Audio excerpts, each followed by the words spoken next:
কিছুক্ষণ আগে জবরদস্ত বৃষ্টি হয়ে গেল। একটাই সমস্যা, এখানে কোনো শেড নেই। খুব গরম হলে বা বৃষ্টি হলে দাঁড়ানোর জায়গা নেই। শুধুমাত্র যদি দোকানদারাই সহযোগিতা করে তাহলেই ভালো। সরকারের কাছে অনুরোধ থাকবে, যদি এখানে শেডের ব্যবস্থা করা হয় তাহলে এই যে এত সনাতনী এখানে আসছে তাদের থেকে কিছু রেভিনিউ তো সরকারও পাচ্ছে এবং কিছু লোকের কর্মসংস্থান হচ্ছে, তাহলে তাদের উপকার হবে। আশা করব বর্তমান সরকার এই দিকে নজর দেবেন।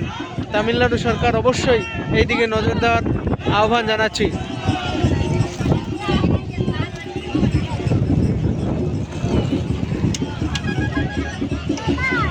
এখন ফেরার পালা রামেশ্বরমের দিকে চলছি আমরা। এখান থেকে সরকারি বাস যাতায়াত করে, বাসের ভাড়া 30 টাকা করে, মহিলাদের ফ্রি আছে। আগে এত দূর পর্যন্ত আসতো, কিন্তু এখন ভিড়ের জন্য, যেহেতু ডিসেম্বর মাস পর্যটক বেশি, সেই জন্য বাস প্রায় 1 থেকে 1.5 কিলোমিটার দূরে দাঁড়ায়। যে যখন আসবেন তাদের সুবিধা মতো এমনি অটো ভাড়া করতে পারেন রিজার্ভ, রামেশ্বরম আউটসাইড এবং রামেশ্বরম থেকে এখান পর্যন্ত 25 কিলোমিটার, মোটামুটি 1500 টাকার মতো ভাড়া নেয়। আর এখানে যদি না আসেন তাহলে 1000 টাকার মতো ভাড়া নেবে।